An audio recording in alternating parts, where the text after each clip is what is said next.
A friend of mine said something very simple, but very sharp. He really dislikes the word expectation. And the more I sat with it, the more I realized how much wisdom there is in that discomfort. Because when we talk about expectations, we often make them sound innocent. We say things like, I just expected more, or I thought they would do this, or why didn't they just handle it that way? But if we look more closely, expectation often carries something heavier underneath. Very often, it is judgment. What struck me most is this. A lot of our expectations of other people are formed without truly knowing them, and certainly without their consent. We build a quiet standard in our minds for how someone should behave, how quickly they should change, how clearly they should think, how much they should give, how strong they should be. And when they do not meet that invisible standard, we feel disappointed, frustrated, even angry. But what are we really reacting to in those moments? Are we reacting to reality, or are we reacting to the collapse of a private script we wrote for someone else? I think that is where this becomes deeply human. So many of the questions we ask others are not really questions at all. Why don't you just do this? Why can't you do that? On the surface, they sound practical, even helpful. But very often, those questions are conclusions in disguise. Hidden inside them is the message, I already decided what you should be doing, and I do not understand why you are failing to do it. And that is where judgment enters. Because the truth is, we usually do not know enough. We do not know the full weight of someone's past, the complexity of their fears, the resources they do or do not have, the shame they may be carrying, the exhaustion they may be hiding, or how long they have been surviving in ways we cannot see.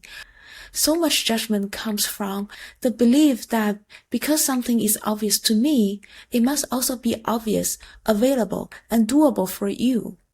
But that is not always wisdom. Sometimes it is just projection. And the painful part is that judgment does not only harm the other person, it harms us too. Because every time we carry an unspoken expectation, we set ourselves up for disappointment. We create tension inside ourselves. We become reactive. We become resentful. We start feeling that people are constantly failing us. And in many cases, they never actually agreed to the role we assigned them in the first place.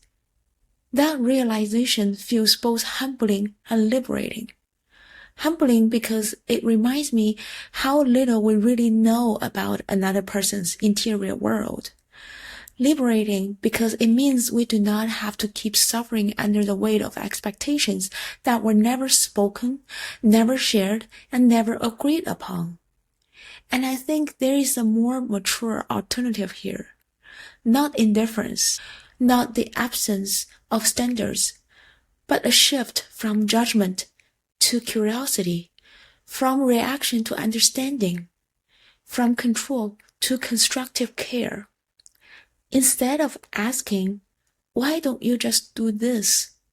Maybe the deeper question is, what is making this hard for you? Instead of assuming you should know better, maybe we ask, what am I not seeing?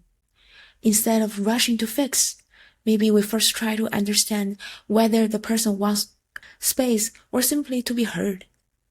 To me, that is a higher form of strength. Not becoming less discerning, but becoming less arrogant in our discernment.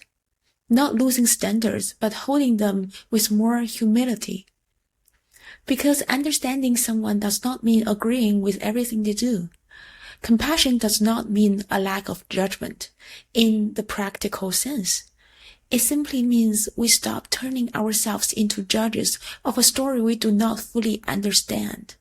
And perhaps one of the most useful distinctions here is the difference between expectation and agreement. Expectation is private. It lives silently in my mind. Agreement is shared. It is spoken, clarified, and mutual. That difference matters because many disappointments in life do not come from broken agreements. They come from unspoken expectations. And maybe this reflection is not only about how we look at other people. Maybe it is also about how we look at ourselves. Because many of us speak to ourselves with the same harshness. Why am I still like this? Why can't I just change? Even there, expectation becomes judgment. Even there, we forget that growth is not linear. Healing is not neat, and understanding must come before real change. So perhaps the invitation is this, to replace some of our expectation with attention, some of our judgment with humility, and some of our reaction with a more honest kind of care. Because maybe maturity is not learning how to expect less. Maybe it is learning how to see more clearly, to understand first, to communicate honestly, and to help only from a place that is grounded in reality rather than assumption. And maybe that is where peace begins.